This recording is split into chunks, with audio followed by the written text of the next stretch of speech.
Hey, everybody, we have arrived at the business end of the World Cup. The knockout round starts on Sunday in Los Angeles, Inglewood, if you may.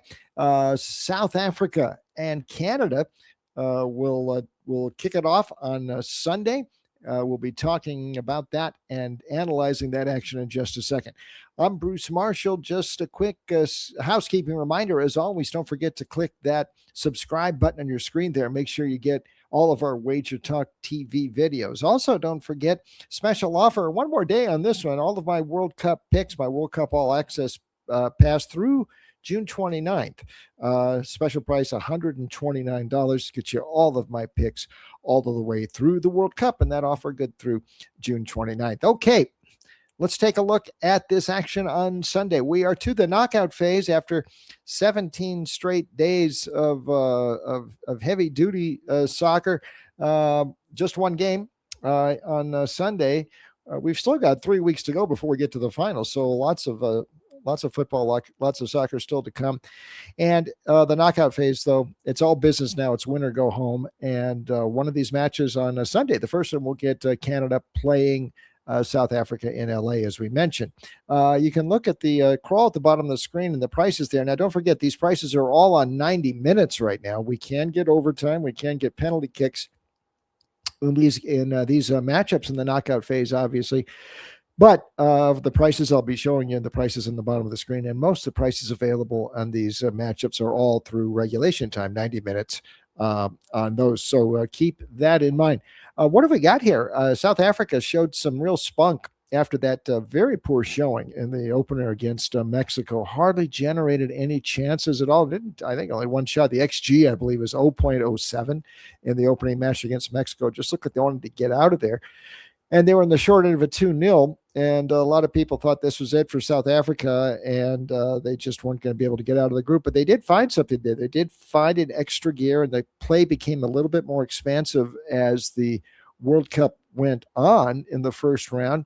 Fought back to get that tie versus the Czechs, which was very important. That at least got them on the scoreboard in the table. They were the point and a chance to get through if they could get a win in the final match against South Korea, which they did in a very exciting fashion, 1-0, and that pipped South Korea for second in the group and puts South Africa in the second spot and into the into the knockout phase.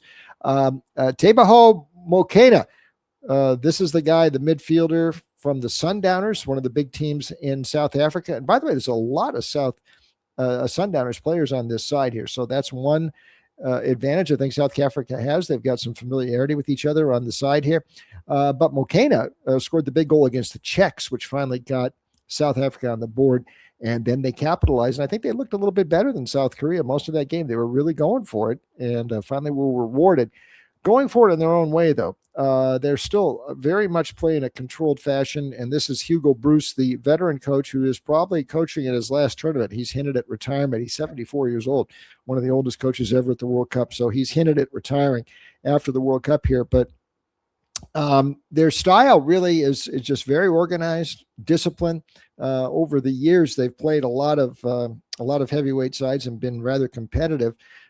This, though, is their first time in the knockout phase of the World Cup, and as it is for Canada. So that's one of the byproducts of the expanded field here. But South Africa deserved it. They fought their way through here. Is their style conducive to making a deep run here? Could they possibly move a little further? Not impossible. I mean, they're not out of this match. I think it'd be very tough for Canada to break down South Africa here, but I was sort of encouraged the way they got a little bit more expansive as that match went on against South Korea, as they were against the Czechs when they had to fight back from 1-0 down to at least get the draw there. One other note, if they did get into a penalty kick, a shootout, Ronwen Williams, their first-string goalie, another one of those Sundowners from South Africa League, very good penalty stopper. So keep that in mind in case we get into a shootout situation with South Africa. Now, what about Canada coming in here? Canada is a favorite, as you can see on the crawl at the bottom of the screen in the three-way there, minus 138 or so, not too prohibitive of a price favorite. And in Los Angeles, now they lost that final group match to a good Switzerland side, so I'm not going to get down on them too much for losing to the Swiss. But that did knock them out of Canada. They would have been playing in Vancouver in the next round had they won. So this is the first World Cup host, tri-host as it is, first World Cup host playing a home game or playing a game in a World Cup where it's host outside of its home country. So there's a thing right there. Jesse Marsh, the coach, is an American. We've talked about him before. He'd been at Leeds before. Canada plays a very front foot style. And I guess that if there's been a criticism of Marsh in the tournament is that there isn't really a plan B for Canada. It's sort of a 4-4-2 they play straight ahead. They attack. They go downfield. They generated one of the most incredible stats that I've seen in the World Cup thus far. They had 97 touches in the penalty area in that 6-0 wipeout of Qatar, which, by the way, was their first win ever in a World Cup competition. Now, that was in their second match. Jonathan David from Juventus got the hat trick in that match. But that broke all World Cup records as far as we can tell by a big margin for touches inside the penalty box. So they attack straight ahead, but they don't deviate too much, but they will put a lot of pressure on you. Qatar certainly felt that.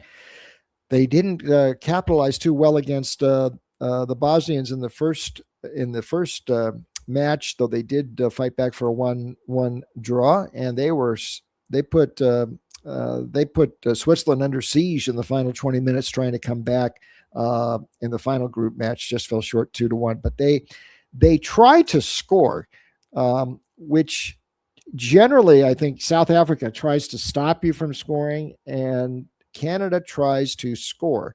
And that's their focus here, and they go forward a lot. And at some point, if they're getting impeded here, then they might have trouble finding another way to get through the opposing defense, but at least they go forward a lot. We'll see if Alphonso Davies finally comes back. He's their best player.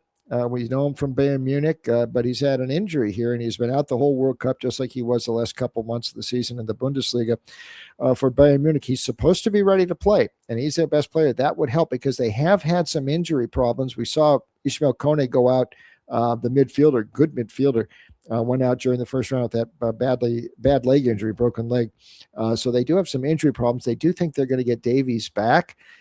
They've got Jonathan David, who is the most accomplished scorer on the field. And I do like that front foot style. I mean, they go for it a little bit more than South Africa. This will not be easy, but I do think Canada gets there. And I think it might actually get over the total too. I was looking at that kind of hard. And if South Africa showed it could be a little bit more expansive, like I said, in the analyzing this matchup here, I think that might lend to an over. Maxime Crépeau, the goalkeeper for Canada, he might have to play a little bit better than he did against Switzerland. Of course, we see him in the MLS at Orlando City. So a lot of pressure on him here, but I think this is still a quality Canada side, and especially if Alphonso Davies comes back, that's not a bad price. So recommendations here for me: Canada on the three-way. I will look a little lesser recommendation on the over, and I would to take a flyer here on the goal scorer, Jonathan David, plus 175. He's the most likely to score in this game. He's Canada's top threat. Did have that hat trick against Qatar in the first in the group phase there, and I think he's the guy likely to get the match winner for Canada. So we will see what happens on Sunday in Los Angeles. Okay, as always, don't forget, if you got a comment for me, hit the comment box on the screen. I'd love to hear from you. Don't forget our special offer we got going. Remember, through June 29th, my World Cup All Access Pass, just $129. That gets you all of my picks through the rest of the World Cup, all the way to that final, July 19th at the Meadowlands in New Jersey. Okay, so we'll be back later on to look at more knockout round action as the week progresses. So until next time, it's a goodbye from me.